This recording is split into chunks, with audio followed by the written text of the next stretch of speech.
j'ai vu un véhicule qui passait et c'était eux. Et je suis allé dans les 6 mètres et puis braqué encore pour filmer. Donc ils ont démarré le véhicule, je pensais qu'ils étaient partis.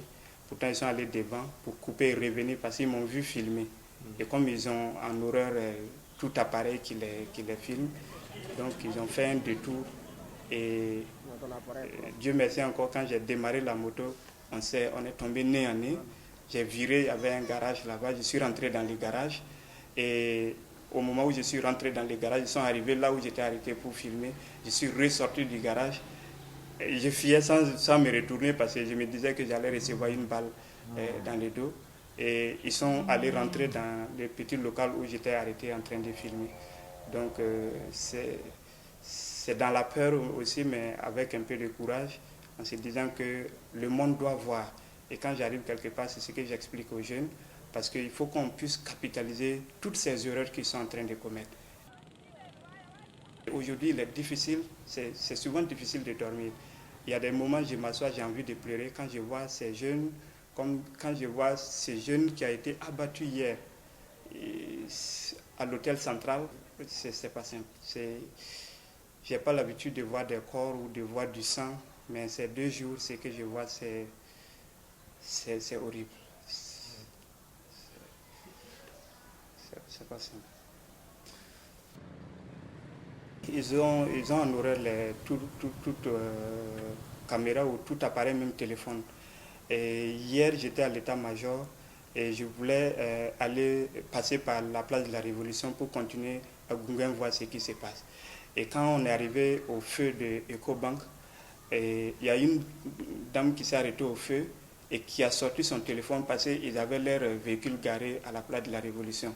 Quand elle a sorti son téléphone faire une photo, et moi je venais aussi, je tenais ma petite caméra en main.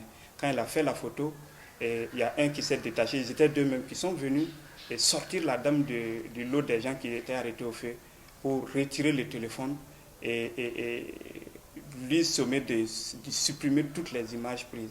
Quand j'ai vu ça, je me suis retourné encore parce que moi j'avais et mon appareil photo et la caméra en main et dans le sac. Donc je me suis retourné pour fuir. Et toujours hier, ils ont pris les photographes des citoyens. Ils l'ont roué de coups et son œil, je ne sais pas si ça va bien marcher encore, mais ils ont enlevé la carte mémoire et ils ont écrasé littéralement l'appareil photo. Donc ils ne font plus de distinguo. Ce n'est pas des gens qui réfléchissent, ce n'est pas des gens qui ne veulent pas qu'il y ait des témoignages.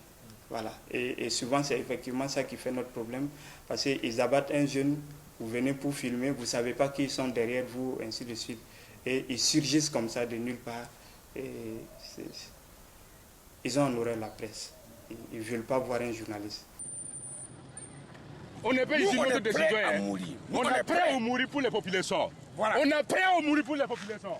La patrie ou la mort, nous vaincrons. La population est restée très déterminée. Très déterminée. Et je dirais même que la colère augmente au jour le jour. Parce que quand tu circules et quand tu échanges avec les gens, ils sont vraiment remontés.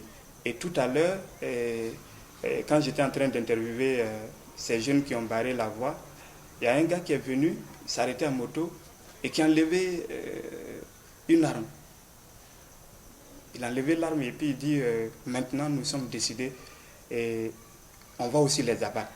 Parce que c'est mieux qu'on sorte dans la rue se faire abattre que de rester chez nous. Ils viennent nous faire sortir, ils font sortir nos femmes et nos enfants.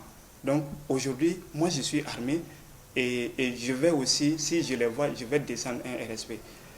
Et c'est inquiétant. C'est inquiétant parce que si on en arrive à là, on n'est pas loin quand les gens vont vouloir vraiment se défendre parce qu'ils ont dit qu'ils ne veulent pas rester indéfiniment dans ce statut de résignation ou de victime. Et aussi, ils vont chercher à se défendre. Et ils sont prêts aujourd'hui à tout pour défendre aussi leur honneur et leur dignité. Droit Libre TV, la web télé 100% droits humains, 100% liberté d'expression.